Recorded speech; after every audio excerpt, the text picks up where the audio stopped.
I think. Mike and I served almost in the same area. Yeah. When we got to talking, he remembered fire support Barbara, Yeah. base Barbara, which was about 3 miles from the Cambodian border. He said, "You were there?" Yeah. But he was I was an engineer, so he was a tough one. Nah. All right. Thank you. Okay. Now, I tend to wander around a lot, which may poses problems for the cameraman. So you make sure if I'm moving out. What's that? Okay. Okay. Good day, everybody. My name is Sergio Lugo, and I'm glad to meet you.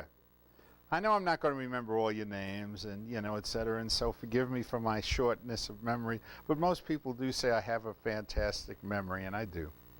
So I do try and remember folks' names, and please, anytime during the course of this conversation, you're welcome to ask me questions and talk about it. Now, let me give you a little bit of background, and some of it is up there. Now, first of all, for those of you who aren't familiar with this, you may have seen this logo before, and you all have heard about the mother of all wars, etc. It all started with the American Red Cross is the mother of, of help and assistance, the mother of soldiers. And it was this poster that gave rise to the use of the term mother of, back in 1917. So I just wanted to mention that real quick for you, Okay, my name's Sergio Lugo. I served in Vietnam.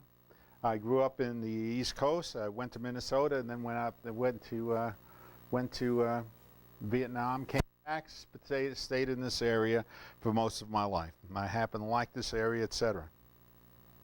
I will tell you that I got a call from a friend of mine about 3 weeks ago, an email from a friend of mine about 3 weeks ago who had found my name, and he and I had fought at the same place on the day after this picture was taken. So it was a remarkable coincidence. This was one of those situations where you're out in the field, right, and you spot this lieutenant over there, and he said, "Hey, soldier, go and tell that lieutenant that I need a cigarette." As soon as I said that to him, or he said that to him, he said, "It's Sergio." He didn't even have to turn his back. And Pat and I went to school together, and we started reminiscing, and there's some things that we started talking about, infantry tactics, and it's developing into an article, etc. Hopefully that we'll have presented in a journal that some of you may have seen, but most of you won't have. I am a stamp collector. As a stamp collector, I pick up little pieces of paper, and always fascinating to me, and I'll tell you why.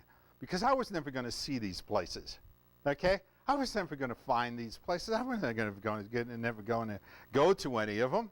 So stamps gave me a view to the world that in most things did not. As it evolved, it became more than a hobby. And that's where I first met Mike. Eventually, I became the president of a library here in town, which is also a 501c3 and is also dependent on donations. But magnificently, we keep on growing and growing and growing. It's down in the southeast part of Denver. It's got about 500 members, 2 buildings. It is one of 11 such libraries in the country. I became the president of it. I managed to hang in there for about 6 years, but after about 6 years as president, the steam is pouring out of my head. I'm losing my temper continuously on nothing, and I said, "Leave me alone." Don't ask me to do anything further, because it just gets to be too taxing on the hierarchy. And please always bear that in mind. It's always worth your time to say thank you for the efforts of people like Dave and Mike, It's never a bother for them to accept that and recognize that. It tends to get to be a bother when you keep on bugging them on this, that, and everything else, and I need to do this and I need to do that, unless you've got different personalities than I. So it's always thank you and I always appreciate it. I talked Mike into becoming a member of the library. He talked me into becoming a member of the Veterans Museum. So eventually, we exchanged the checks and became members. So now I've got you covered on the stamps, but what has all this got to do with all of this stuff? In the course of my stamp collecting years, I started going into what is known as postal history. And all of you know what postal history is, but you don't think of it that way. Postal history are the envelopes you receive and save. Postal history documents routes, personages, rates, and events. And you can trace things through that postal history. Depends on what your interest may be. So I became a postal history buff. Now, how does that translate into anything? Well, you're going to see some of the covers that I've retained and managed to save. But eventually I also became the editor of something called the Military Postal History Society Bulletin. And I made it a point of getting that bulletin to the museum and to Mike, and Mike gets it, etc. It is a coverage of every military affair, whether United States or foreign, in the history of the world, basically since about 1740, when you have the development of mass communication through letters, where people are writing to each other. And these are saved and they're put away by the family, okay? And so you run across these things, and before you know it, you're able to develop stories about them and find out information on them. So I write and I edit this journal that's about 36 to 40 pages on covering all sorts of military events. If you're interested in such stuff, which is out of the ordinary, do me a favor. I'll give you the name right now. You can write down where you can find the journal, okay? It's at militaryphs.org. I'll repeat that again for you. militaryphs.org. Well, okay, they're around here someplace. What they do is talk about all wars, okay? In fact, I was relating to Mike. I recently found and purchased an envelope from 1832. And the reason I did that was because it had something to do with the Coast Guard. And I have very few items dealing with the Coast Guard. And we've had very few items dealing with the Coast Guard during wartime, etc. And this envelope was written to a lieutenant. That lieutenant died of malarial fever in 1836. Shortly before, 3 months before, he had been involved in the first engagement between United States forces and Mexican forces. That was the prelude 12 years earlier to the Mexican-American War. That ship is commemorated at the San Jacinto Museum, and it had been involved in a fight with the Mexican Coast Guard cutter that was trying to stop slave traders going into Texas, okay? And I think there was a perceived need to stop this Mexican runner. The ship was eventually captured by the Mexicans 2 or 3 years later after it was turned into the Texan Navy, because the Texan Navy had their own navy, if you guys didn't realize this, okay? So this is the kind of stuff I get into, and this is the stuff I start exploring, and I love it. I love it. Why? Because I was a history major and was a graduate student of international relations. And all of this stuff was always fascinating to me. In this particular case, I could bring to bear my military experience in a limited capacity, in a limited way. And if you haven't gathered by now, well, first off, if you haven't gathered by now, I can write. I can write, and I can put stuff together in stories and lay it out beautifully for folks. As some of you might remember in my last presentation, I can always use a lot of foul language. Okay, for those of you that might have seen me before, I was asked to give a presentation on what we wound up doing as infantrymen in infantry units, and I tended to replicate the language that we talked about every day. And I was really embarrassed when it was all said and done, because I'm sure the ladies were shocked from the Daughters of the American Revolution. But my Fanny was saved. My Fanny was saved by a woman in the audience who had been a newspaper reporter. And she was, what was the term that they used? Buried, embedded with an infantry unit in Afghanistan, Saudi Arabia, and she got up and said, "Ladies, don't get shocked. These are the way these guys talk in action. Period. I also found out from one of my friends, one of my correspondents, and I couldn't believe this, ready or not, for any of you Marines here, and he was a lieutenant. He was a lieutenant up on the DMZ, and they fought there in 1967, 68. And I asked him, didn't you guys use a lot of foul language in your unit? He said, no. Now, I don't know, maybe he was lying to me, but this Marine Lieutenant Jaireen said, no, we didn't use a lot of foul language. That was prohibited. Okay, fine. Well, I guess we were different. Now, let's go ahead and get going. We'll go ahead and get going, okay?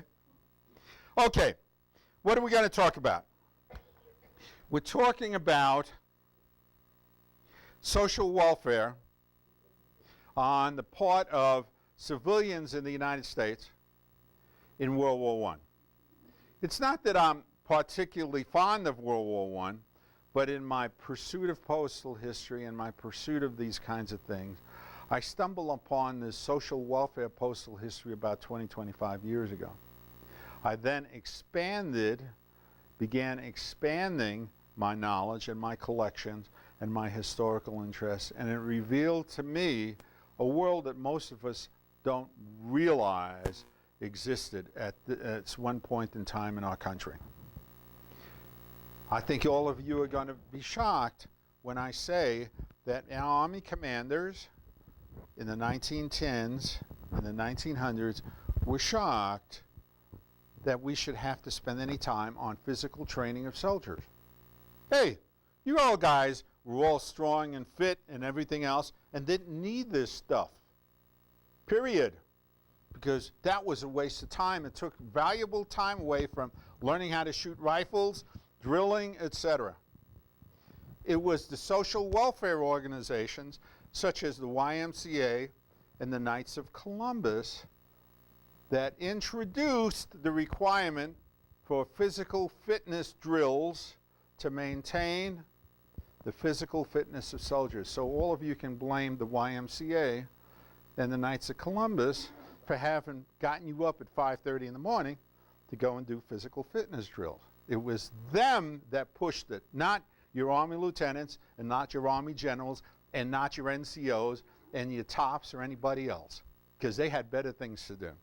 So it was organizations like this that brought those kinds of perspectives into the operation of the military. Why? Because those organizations wanted to make sure for the welfare of the soldier. During the progressive era of the early 1900s, these organizations came to the fore in bringing these ideas and notions to the military. All of you are familiar with PX systems, aren't you? Got introduced by the YMCA in 1917 France, because General Pershing didn't have enough personnel to spring loose to operate the PX systems and the BX systems. So he asked the YMCA to introduce PX systems, and they did. For those of you that ever went on R&R, okay, to certain places, there were bases and locations established where men could go for R&R on their tour of duty from France. Those resort areas and those recreation areas were operated by the YMCA. Why? Anybody? Why would they have been operated by the YMCA? Give a thought. Give a thought why they would have been operated by somebody else other than the military. Anybody? Why were they created in the first place? That's the more important question. Going to the ministry. That was part of it, but there was a more practical reason. So you didn't piss off the locals. Not that, so that they didn't rip off the soldier. I'm sorry, but our allies made it a habit of cleaning up on American soldiers, because those Americans were paid huge amounts of money, $21 a month compared to the $2 a month that a French soldier was paid. And by the way, we could charge them a lot more for food, drink, and sex. Okay? And these organizations like the YMCA stepped up to try and control that and prevent that. And that's why you had the creation of those recreation centers. And of course, if any of you are familiar with it, after 4 months, a man was entitled to R&R in the United States Army. Unheard of, by the way, among the French and the British. You all realize that. The French and British, you got the chance to serve and serve and serve and serve, or die in action. So, what we have is the start of this in the Civil War. The U.S. Christian Commission, their intention was primarily ministry, religious work, providing for the salvation of your soul was their belief. And this was a tremendously important, that was the organizing principle of such organizations as the YMCA and the Salvation Army and other religious organizations that came to the fore in these efforts. YMCA and the Christian Commission, there's a great little red book on it that if you ever find it was published in 1866 that you'll enjoy. They did try and serve both the Union and the Confederate armies, but most of their focus was on the was on the UN, the Union Army. They followed a period of a hiatus of about 8 to 10 years, and then the YMCA efforts began again about 1892, and it continued through the Spanish-American War. But now, what you have is also the appearance of an organization known as the Knights of Columbus. Who does the Knights of Columbus serve? Who do the Knights? What? Yeah, the Catholics. Catholics. Not necessarily the church, okay? But Catholics, okay? Why was that? Anybody? Most of it were Protestant. Most of them were Protestants, yes. Most soldiers were Protestants. But what's happening here? At the turn of the century, at the beginning of the, in mid-century, a lot of whom? Irish, another I country called Italians. Oh, and by the way, the Americans keep on finding that they've got Mexicans in their ranks. From the southern United States and Spanish people that are immigrating. And they're not Protestants. So the Knights of Columbus come into existence, and they're the second organization. And they're the second most prominent religiously based organization. What do? They do, among other things, the drills, getting the drills introduced. They start building huts. They start building recreation centers. Okay? Did any of you ever go to soldiers' clubs or soldiers' clubs on base in your service? Okay, many of them were operated by religious organizations, although they're now known as basically operated by USOs. Basically, the background is they had ministerial people from these organizations working in them and volunteering. So you had the creation of those things, okay? So here the war ends, and you've still got some structure left over. I'll just get it back, no problem. You get, some, no, don't worry. I just want to keep us moving. I know. Okay. He's trying to keep us moving, okay? Okay. So you also now have a hiatus that develops, a quiet period of time. We don't have much in the way of these kinds of services. The United States Army is basically reduced to about 81,000. About 81,000 by the beginning of World War I. It's not a large organization. I think it started increasing to about 125,000 in 1915 and 1916. And what you have in the population as a whole is a recognition that we could introduce new ideas into the society and make for a better society overall. Whether that was in labor relations, whether that was in industrial productivity, whether that was in educational achievement. But an important area for many of these progressives was the military, because the military didn't receive a whole lot of attention. Hey, those guys in the uniforms, okay, were taken care of by the government, and who cares about them after they've gone into the military? Well, you know that families did.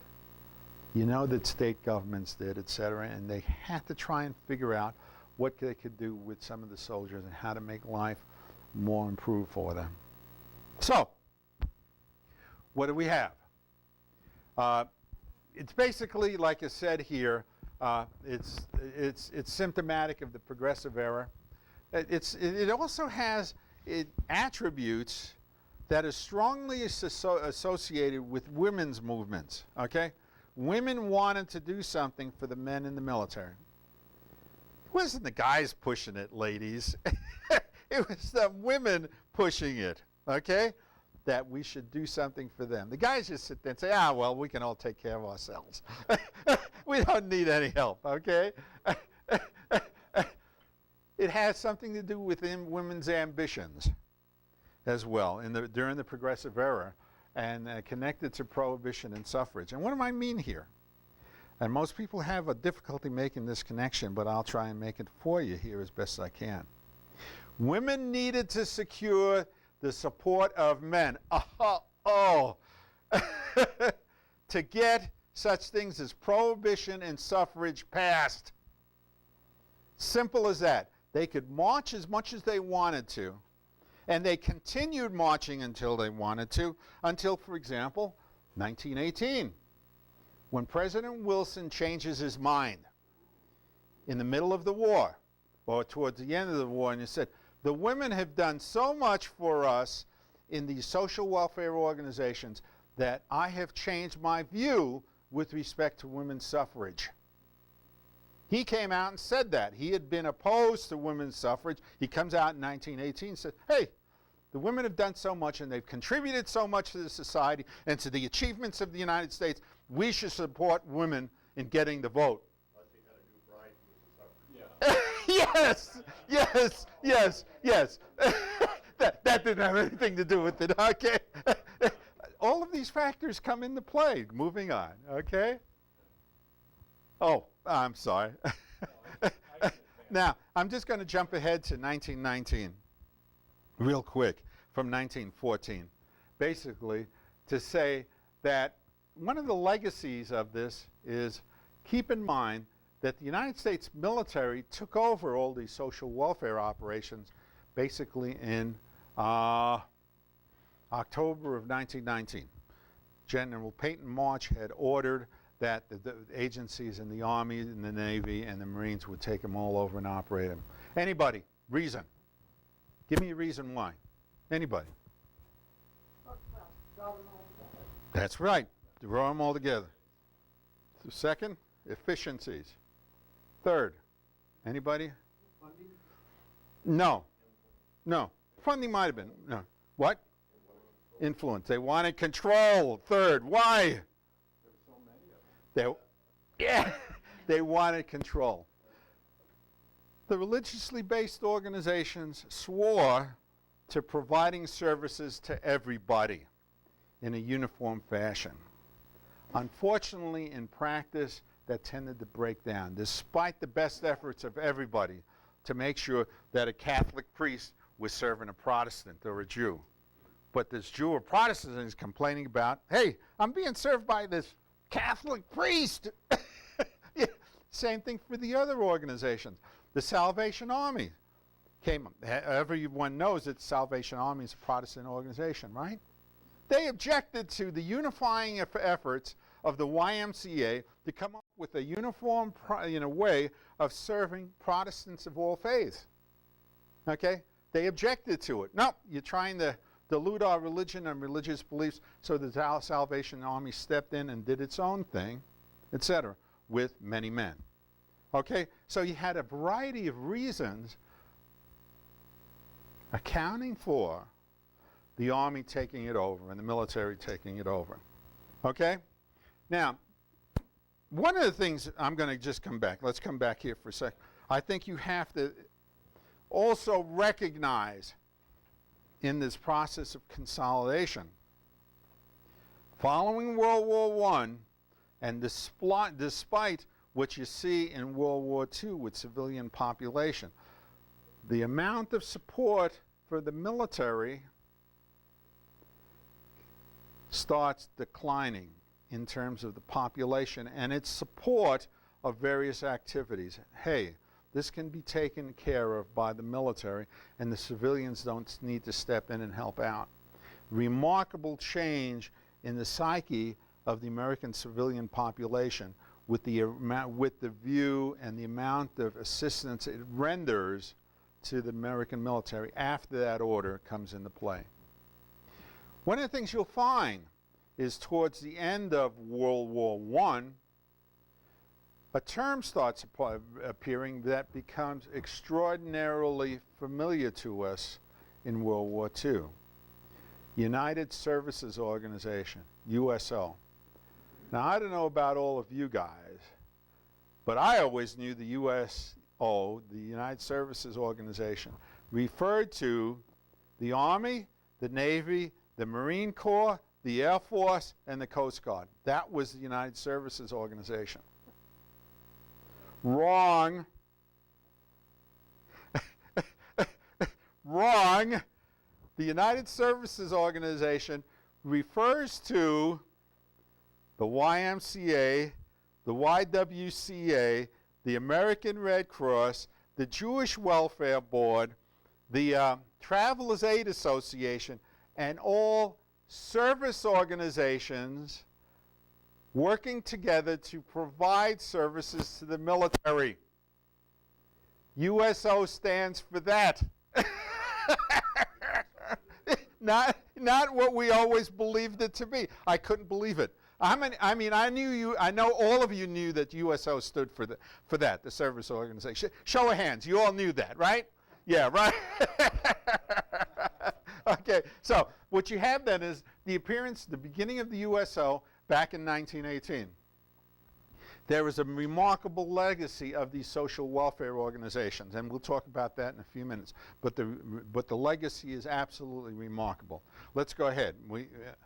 Okay.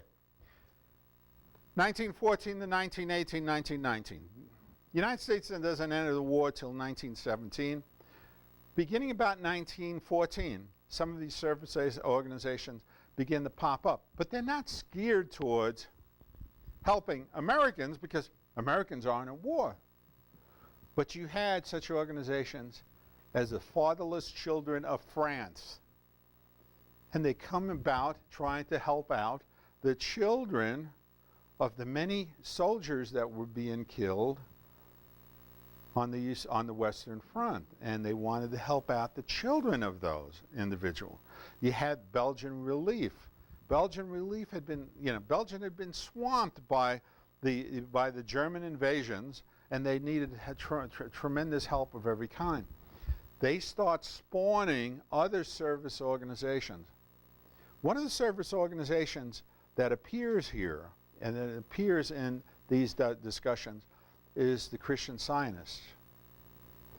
Christian Scientists started with their welfare-related committee in 1914, trying to help Christian Scientists in Europe. And they established missions, they established outreach activities, etc., to serve Christian Scientists in France, Germany, Czechoslovakia, and Austria. And they begin as early as 1914. Organizations such as this start transitioning to serving Americans in 1917, when the realization is coming about that, hey, the only people that are serving our folks are Protestants in the YMCA. And if you're familiar with Christian Science, there's a very different view of theology and how you go about with spirituality in terms of spiritual healing and the salvation of souls. And so they wanted to make sure that Christian Scientists were available to help those men out when they went into combat or when they were killed in action. Okay? So, moving right along, what you have then is in the United States basically about 300 social welfare organizations. There are 7 that come to prominence. Those are named and known as the 7 servants. You can hear stories and reports on the 7 servants and their organization on the internet from Henry D. Rockefeller, who was the chairman of the Seven Servants Organization. The Seven Servants Organization came into being in April of 1919 with the call of President Wilson for American help for the military. There were a number of organizations that stepped forward. The American Red Cross didn't necessarily step forward. They were in it since 1914. American Red Cross had been chartered by the United States government and the United States Congress after the flood in Pennsylvania. Come on. The Johnstown flood. The Johnstown flood. To serve Americans in distress in the face of national catastrophes. They stepped forward and they expanded their services to serve the military. American Red Cross was, in fact, the largest public welfare organization working with the military in World War I. But they were not a member of the Seven Servants, okay? The American Red Cross raised millions of dollars, volunteered, and secured nurses and all sorts of services. The major Seven Servants, or the major servants, were some of the ones that are mentioned here. The American Library Association. What in the world does that have to do with welfare? Anybody? Anybody? The social. What? Reading opportunities for soldiers. Reading opportunities. Yeah, reading opportunities for soldiers. Why? You were going to say it. Enjoyment. For those of you that have ever been... Morale. Any of you that have ever been in combat, you know that books have a way of restoring a sense of normalcy to the soldier. I always had the opportunity to read books because in an armored personnel carrier, you could turn on the light inside and read, and that's what I was doing. There were other soldiers that would read in foxholes, get their little flashlight out, et cetera, et cetera, et cetera. And the American Library Association knew that. They recognized that. They had to convince the commanders, hey, why don't we make sure that books are available for the men in the field? Okay? Many of you don't think about it. Many of us don't even think about that. But the library on U.S. Army, U.S. naval aircraft carriers run as far as 5,000 to 10,000 books on modern carriers, just so the men could take them out. So what would they do in these places? They'd sit there and get libraries established, little portable libraries, haul them out to the field, make sure that they were restocked. And by the way, you didn't have to turn in a library card. They kind of trusted you. They kind of trusted you. Yeah, they knew exactly where you were. That's exactly right. Okay, next one, Jewish Welfare Board. I was telling B earlier, are all of you familiar with things such as the Jewish community centers? You've heard of the Jewish community centers? Jewish community centers had their origins in the Jewish Welfare Board, created in 1917. Created in 1917 because Jews didn't have a unified voice to deal with the military because they had so many religious organizations, so many factions, among Reformed, Orthodox, ultra-Orthodox, etc., that they decided they needed to get together and let's present something that's beneficial for us in dealing with the military and dealing, by the way, with our community, because they didn't have a way to unify services to the community. That's why the JCCs eventually grew from the Jewish Welfare Boards. The Jewish Welfare Board provided about 100 chaplains to the active military.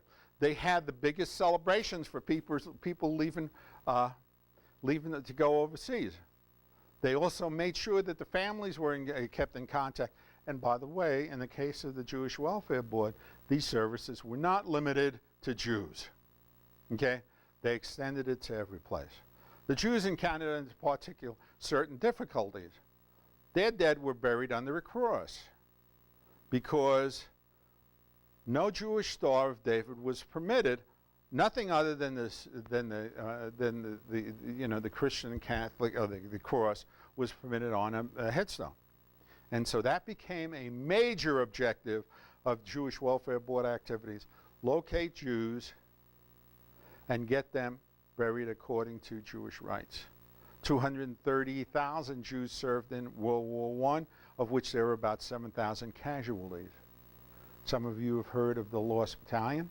The Lost Battalion was heavily Jewish, okay? And there were organizations such as that. Next one, the Salvation Army. Salvation Army has its beginnings in the 1850s. As many of you may know, they did mainly ringing doors and singing, you know, ringing and singing, etc. But if you don't realize it, their primary motivational force is, we are the spear and the tip of the this tip of the spear in saving the soul of human beings. The Salvation Army is organized along military lines, and their goal was to have their service workers as close as possible to the front to save souls. They were the most popular of all the social welfare organizations, not because of their donuts. You've all heard about their donuts, right? You know, not because of their donuts. They were just simply the first ones to realize, you know, American soldiers like donuts. They don't like French crullers. They don't like French food. So when they get over to France, we might as well give them donuts. And it expanded from there. Religious services, okay? Ambulance services was real important there for them. Having men and women at the front lines was extraordinarily important to them. Knights of Columbus and the National Catholic Welfare Workers Council. I've already told you about them. I won't go into them. They became the next most popular of social welfare organizations. Why? They in particular tried to extend services to everybody and not let the religious issues come into play with respect to Protestants and non-Catholics. Secondly, they also insisted on getting their cases out to the front lines. Okay? Third, for those that you were not familiar with this, most social welfare agencies charged you for me providing things to you, whether it was letterhead, whether it was candy, whether it was pens, whether it was magazines. Guess what the Catholics didn't do? Guess what they didn't do? They didn't charge you for anything. As far as the Catholics were concerned, it was free, because after all, you didn't have 2 or 3 or 4 or 5 cents to pay me something out at the front line. You got a little bit more important things to do than dig out money to pay me for a pencil. Okay, so, you know, what's that? Exactly. Yeah, so the Catholics figure, this is a practical way of providing services. Don't charge them. You wouldn't believe the ruckus it raised with the other social welfare organizations, because they were being put in an embarrassing situation. They were transporting thousands and thousands of tons of material over to Europe. They were having to charge their members to pay for that stuff to being transported, because, by the way, for those of you that don't know about the social welfare organization, they didn't receive a dime from the federal government. They had to pay it from their members' donations. They had to pay it from their members' contributions. And for those of you who are unfamiliar with this, it reached into the billions of dollars in today's money, and we'll talk about it in a few minutes. Another was, we talked about the YMCA. The YWCA stepped forward because of an important aspect that they recognized, and one of the few that recognized. The men like to have their women around, whether those women be family, brothers, sisters, wives, girlfriends. We won't go into other kind of women, but we'll just talk about the YMCA recognized that. They stepped forward about 1912, 1930. We're going to establish centers for soldiers and their wives and women to get together. We're going to establish daycare centers. Okay, this is kind of a big deal with women, isn't it? Not with men. For the children, so they can visit and the kids can be taken care of. The last one here is one that you rarely hear of, the War Camp Community Service. War Camp Community Service sprang out of the Playground Association. The War Camp Community Service agreed to provide services off base. Off base.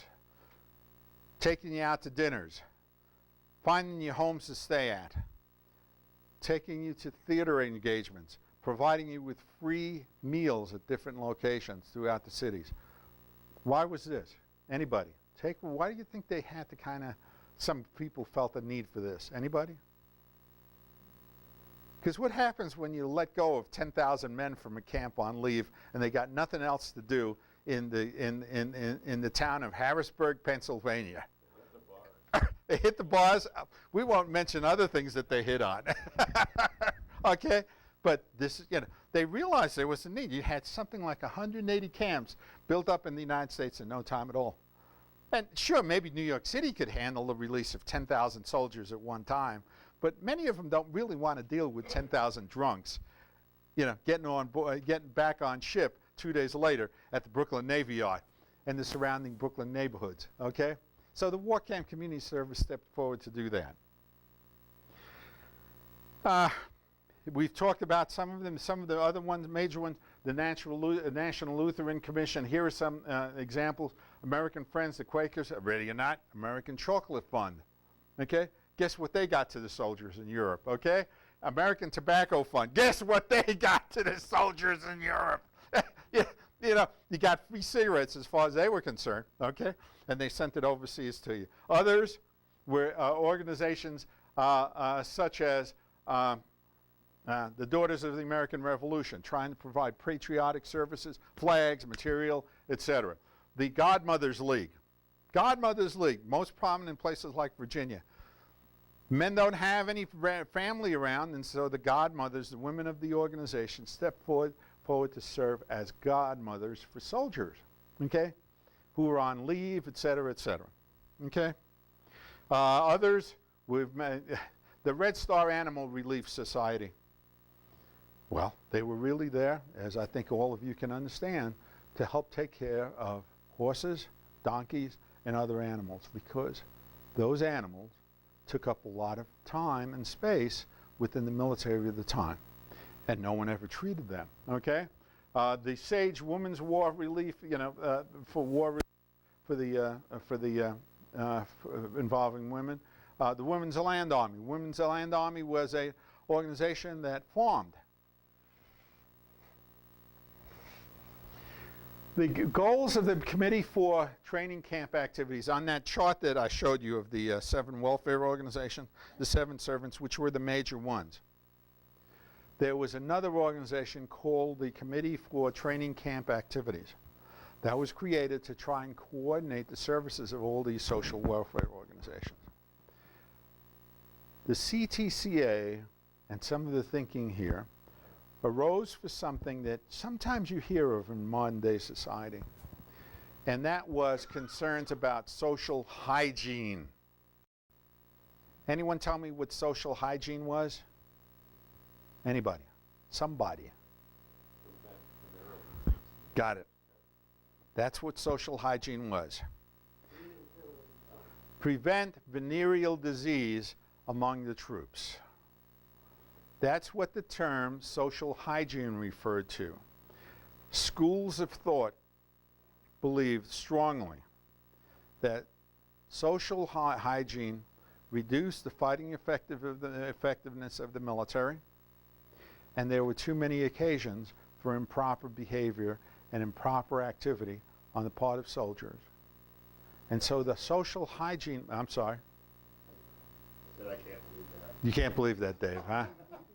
Well, I think I think you all know that venereal disease issues accounted for high casualty rates and sickness rates in the military until penicillin. Until penicillin came around. But social hygiene issues always affected the military in terms of dealing with the civilian population in the United States or overseas. So the CTA's first concern was to ensure social hygiene within the camps. And you can see some of the things here. That entailed working with religiously oriented organizations, visiting families and friends. Second objective was to improve physical fitness training, resulting in physical fitness regimes. We talked about that. Third objective was providing dramatic presentations, movies. You've all heard of the traveling road shows throughout Europe, etc. Okay, and the fourth one, don't worry, okay. He's gone ahead, he's trying to get me to move on. Okay, Okay, I've got war. We've already talked about war camp community services. I'm not going to go into that. Private funding. There were countless sources for providing monies to these organizations.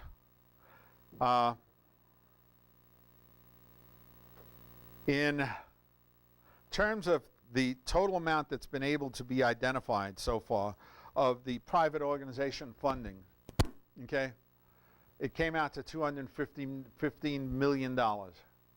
In 2014 dollars, that's $3.5 billion. The YMCA accounted for 60%, the YWCA 10%, the National Catholic Organizations 18%, and the others this. This does not take into account the United War Work campaign conducted in October and November of 1918. In that campaign, which all the organizations agreed to, under the behest of President Wilson. President Wilson was saying, you know, we're raising so much money in different places. Let's consolidate into one. The United War Work campaign was a result of it. In that instance, Woodrow Wilson said, and the Catholics will be included, because the other 6 organizations didn't want the Catholics involved. Okay, so he comes back in early September and said the Catholics would be included. In that campaign, $240 million was raised. That is roughly another $3.5 billion. So during the war, you add those two together, you'll see that roughly $7 billion was raised for these organizations. The War Work campaign hit at the wrong time, because what ends shortly after it starts? The war. The money keeps on rolling in. These agencies had to come up with ways to figure out how to use the money for the next 25 years, basically till World War II. It was a point of extreme division within all of these agencies, because after all, the war was over. What else do we need to raise money for? Okay? Well, such places as the War Camp Community Service was still using its money in 1932 to take care of hospitalized veterans in New York. But places like the Jewish Welfare Board didn't know what to do with all the money that they had. They were just struggling for many years trying to figure it out. Am I going too fast for all of you? No? Do you have any questions that you'd like to ask before I continue? Okay. Okay, so I will. Okay. I'm going to show you some examples of postal history associated with these. Okay? You'll see a card, an envelope at the top, or cards on the right, talking about one of the main things for them to provide was stationery, by the way. You realize that. Stationery to soldiers, okay? So you have men on board ship. You have a librarian who becomes eventually the head of the United States Library Service in World War II. And she, of course, was heavily into reading. You had stamps and labels that were produced. You had in the American Red Cross tracts such as this side of the trenches, talking about what's involved in warfare. You'll have stationery in the right for the Italian Red Cross and Americans that were there. You'll have maps that were produced. Okay? The ARC operated 47 ambulance units in the American Expeditionary Force. Again, remember, this stuff is not provided by the military. After all, the walking wounded can walk. Okay? In World War I, did the military get bring mail back Yes. to the U.S.? Yes. My grandfather had airmail in France, but it had a red stamp. Yes. Is that You had free franking privileges bestowed on the United States military overseas. right? If you're in the United States, you had to pay. But overseas, you didn't have to pay. That's called free franking.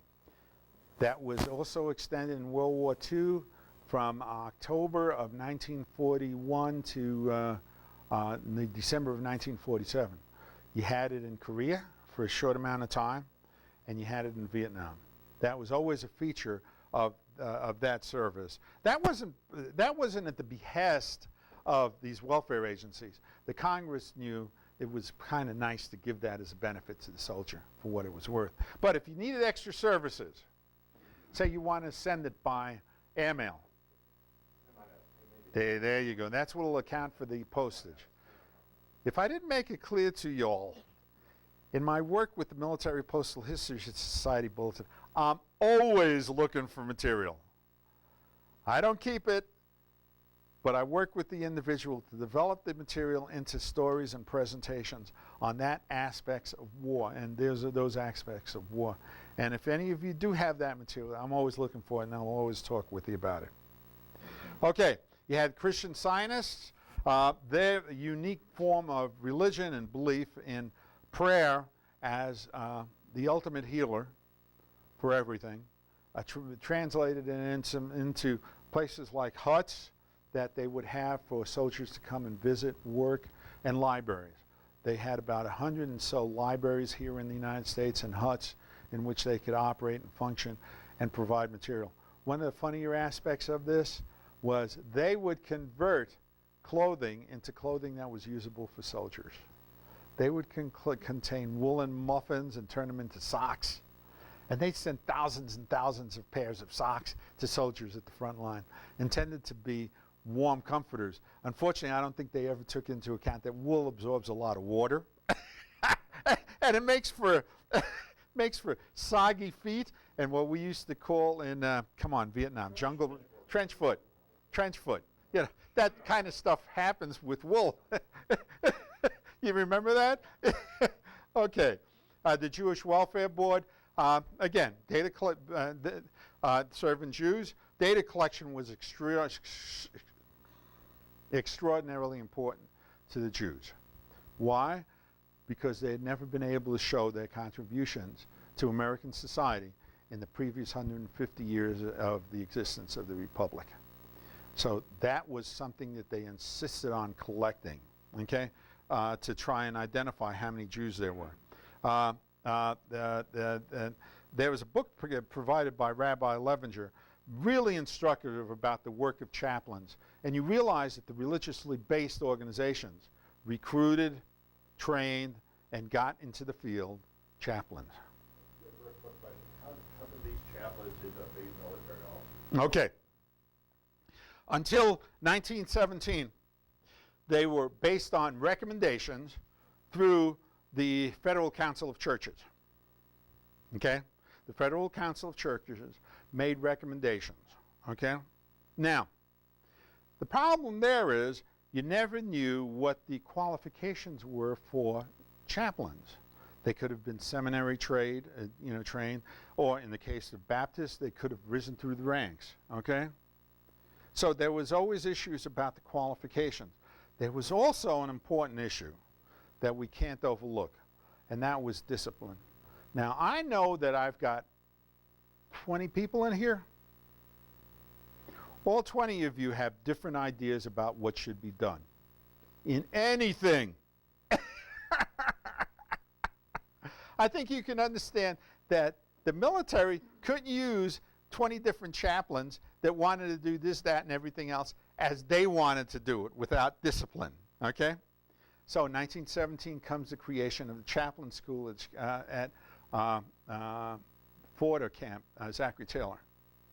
The chaplain school starts training and putting out chaplains. By then, you had a formal organization, basically, that recommended chaplains, okay, within these religious denominations, within the Catholics and the Knights of Columbus. But the Knights of Columbus are not a religious organization. So they had to work with the Catholic hierarchy to identify the men that would serve as chaplains.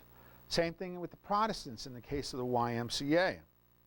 The Salvation Army wanted people that were qualified. The Christian Scientists wanted people that were qualified. But the Christian Scientists don't have a formal organization in which chaplains rose through the ranks. They were people that felt the light, had studied, and stepped forward as chaplains. So you had conflicting ways of doing it, but ultimately it was kind of organized. And then, by the way, once the recommendations are made, you're off to the chaplain school. The chaplain school was forced to close in October of 1918. Why? Because they're all arguing against Army and military discipline. No, we shouldn't have to listen to military commanders. Okay, I think you can understand. The military is saying, take a hike. But if you're doing that, you're getting the members of the faith upset, okay? And this was endemic. They had to close down the school because, hey, military commander has no right to tell me that I can't conduct services at 6 o'clock in the morning. Well, that's during the time of physical fitness training. Or I can keep these guys up till midnight studying the Bible. Wait a minute. These guys need sleep. Those were the things that came into play. Did that answer your question, Dave? But how did they end up being officers in the military? They were appointed. After going through the chaplain school, they were appointed and commissioned as Army officers. Okay? That was by about October of 1917. Before then, I'm not sure quite how they were appointed officers. Okay? Knights of Columbus, we've talked a little bit about them. Here are examples. National League for Women's Service, real interesting organization for those of you who never heard of them. The National League for Women's Service was the largest ad hoc women's organization in the country. At one time, outside of the Red Cross, at one time having 250,000 to 300,000 members. They operated clubs, okay, off base and on base. They were the founders of military clubs for soldiers, you know, off base. Well, there also The was canteens. something on TV the other night about the wireless operators. Yeah, yeah, From their yeah. Pershing headquarters. Yep. They provide They did the, so I think we've got, well, I've got it here someplace, okay? Wireless operators there and war savings drives and things like that. The National Leagues for Women's Service had such things as flower trucks, okay? They had knitting groups. These were occupational groups, okay? The Salvation Army, like I said, operated at the front line. The lady at the left, and I can't remember her name, is sewing uniforms for soldiers that, you know, their uniforms have become rags, okay? Hey, the guy wasn't going to care what he went into combat with, but some of them said, I got to get stuff taken care of. They provided a lot of meals. The War Camp Community Service, we've seen some of them, talked about some of them, et cetera, of what they've done with respect to canteens. The YMCA, all over the place. Okay, you have cards, you got welcoming committees, you got leave areas down in the right-hand side, you got things talking about camps, okay? By the way, this is all out of Postal History. You know, most of us, you remember, I've kind of gotten a little bit farther than looking at those silly little stamps, right? Okay, the YWCA, you know, places to eat and dine and rest and relax in Europe at the upper right-hand corner. Posters encouraging women to help out. Some comparative statistics. I'm trying to get through this quickly for you. Okay, let's just focus on Christian Science. Christian Science, its budget in 2014 was $111,000, $1.7 million. Its membership was 55 state committees. Its salaried staff was 250. It had 78 facilities, 2,000 volunteers, and 11 chaplains in the service. Okay? These were all in France? No. Oh, I'm sorry. Let's make sure I've got it clear. The ones in France were always treated separately, but I don't treat them separately here for chaplains. Of the Christian Scientists, 10 of them were in Europe, and one of them was in the United States Navy. Okay, so I just know that the American Red Cross had 75 chaplains. It wasn't the big chaplain recruiting group, but most of them, 55, were overseas. Okay, the National League for Women's Service, its budget in 2014 was $1.1 million with membership of 250,000, growing to membership of 200,000, 100 plus canteens, and no chaplains. Okay, so those are some comparative statistics. The comparative organization, some imprinted postal history. These are the things I managed to collect over the years, okay? The American Red Cross, about 16 items for various places, including hospitals and arrival cards. The Jewish Welfare Board, about 4 letterheads and different envelopes. The postcards, hundreds of postcards, because postcards were easy to write on, okay? And they didn't cost anything, okay?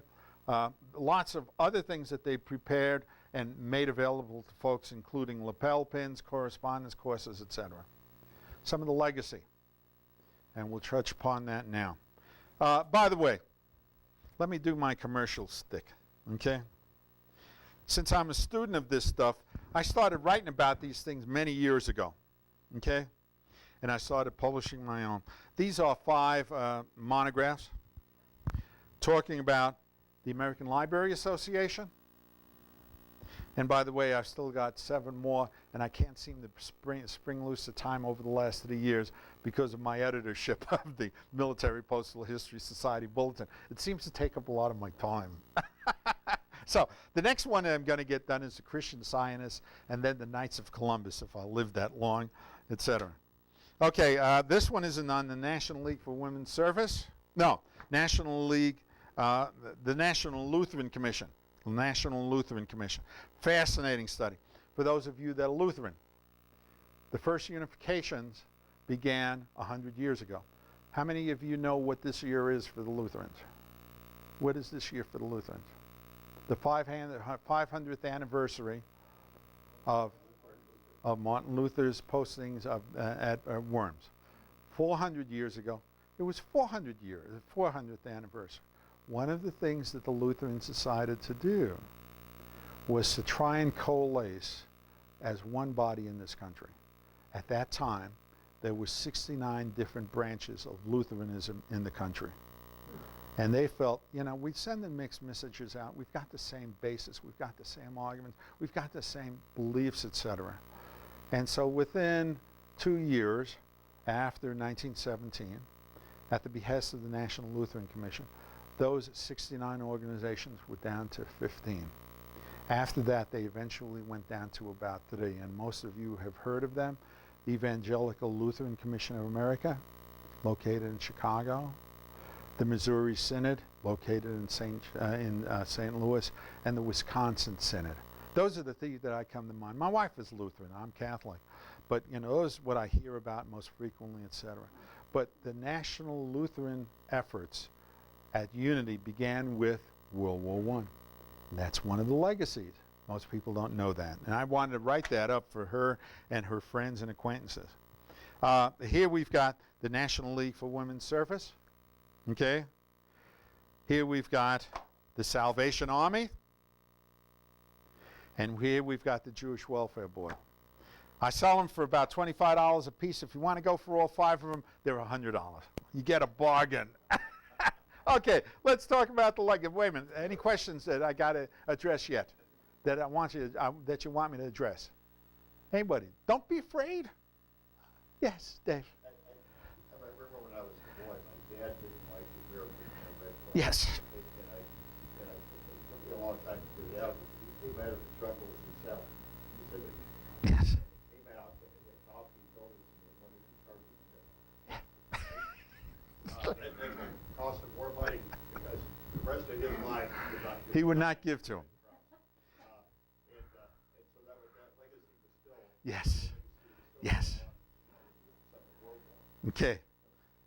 You and I, wouldn't you and I agree that that was petty? Okay. Hey, I can't help why people remember that the YMCA wouldn't do this for a soldier, you know, deliver a letter. Well, maybe they couldn't deliver a letter. Or that the Knights of Columbus wouldn't provide a chocolate bar at the front for a soldier at the front. Well, maybe they had run out of chocolate bars. Okay?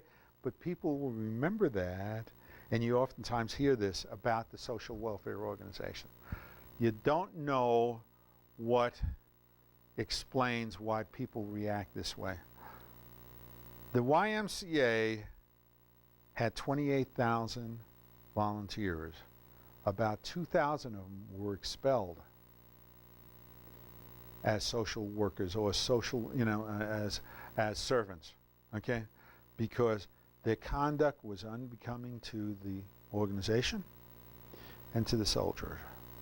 The Catholics wouldn't accept a bunch of priests, okay, because they didn't meet their standards, or volunteers, okay, or they had developed reputations.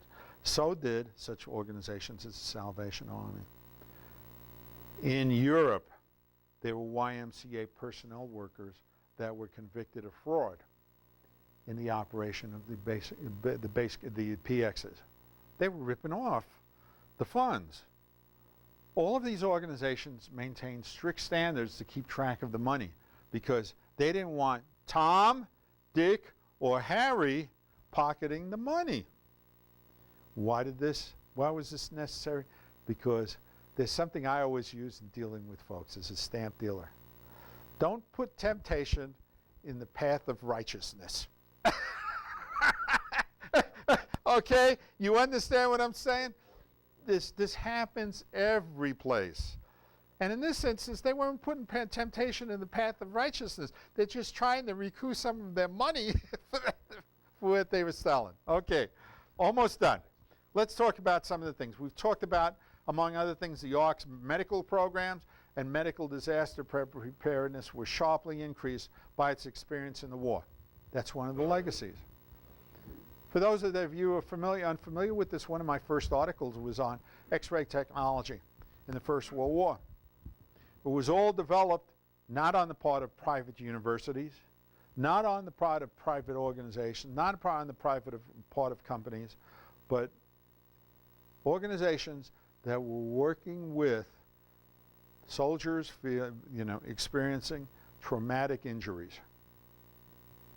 Such things as plates and their development became extraordinarily important because, after all, a soldier that's severely wounded can't be expected to be lying peacefully down on the bed while an X-ray machine is taking 30 minutes to take a plate of what his problem is.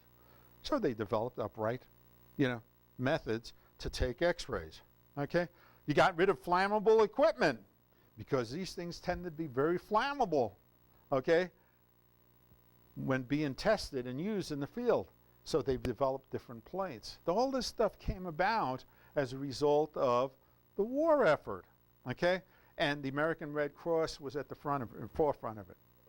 The Christian Scientists and other religions helped break the control of the Protestant YMCA and the Catholic Knights of Columbus in military chaplaincy. I've already told you that Jews were buried under crosses, crucifixes. That was changed in 1917. Also in 1917, the military had its reasons. They didn't want to be caught up in trying to keep control of all of these different chaplains and religious beliefs, etc. Okay, but it was only in 1917 that chaplains outside of the YMCA and the Catholic Church were authorized. Okay? After 1917, you could begin having chaplains from other faiths. They go through the process that we talked about with the expectation that they would serve everyone. Reading the stories of chaplains is absolutely remarkable for those of you that ever get into this. The things that they had to do to get their mental mindset to say, I'm Catholic and I'm serving this Jew.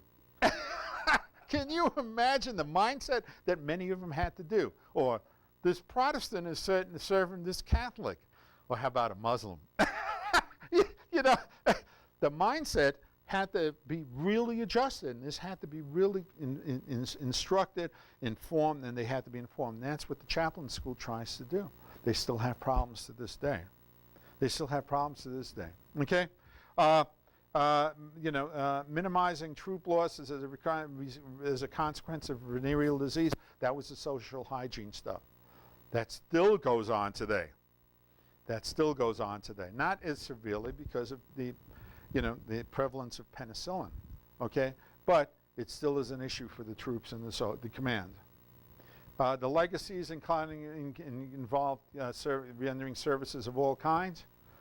Let's talk about active involvement in home front activities by women's movements set the stage for the rise of different mores, aspirations, and social activity. We're talking about, by the way, did you ever think about what happens to the soldier's wife that's left behind? She's got 3 kids, and she's struggling to make a living on his $21 a month, and she can't do it. So the social welfare organizations all stepped in to help with that women and the children and their organization and their social well-being and their child care needs, okay, and their physical needs and their health needs. This was all behind the scenes stuff that was occurring on the part of all these volunteers. First widespread exposure to dehydrated foods and mass canning. First, widespread exposure to that kind of stuff because of the needs of the military. And by the way, these folks, these social welfare organizations, were willing to try those kinds of things to help condense food and make it available. Service club concept became a full-fledged feature of civilian morale maintaining building. That's it. There's a lot more to cover. There's a lot more to talk about. And I think I'm close to 2 minutes, or have I exceeded my time? A little bit over. I can't ask any questions. Folks, please, I'm here to try and answer any of the questions that you may have. Anybody? Or stick around afterwards. Yes, or stick around after. Sergio will be here. But Sergio, thank you so much Thank for you. coming That's back. the second coin. And Thank you. yes, well, we thought, what the heck. Okay, thank you. I Thank you appreciate very that. much for Let me, Mike knows this, and I told him I could talk about 7 to 8 different topics on all different wars. He's more than welcome to ask me. It's not that I'm an expert on it, but by the way, as editor of the journal, you really become familiar with the little-known aspects of warfare in the history of the United States. Or in the case of Vietnam, you get more exposed about different things and how we fought the war. So I'd be happy to do it. You just got to put up with a lot of stuff from me. I'll be happy to. Yes, David. Sergio, I want you to know that the gentleman we talked about earlier, Yes. our Civil War veteran, is now here. Yes. Yeah. I'm glad you look spry for being 160 years old. I feel like it only looks at you. Okay. Thank you all. Thank you.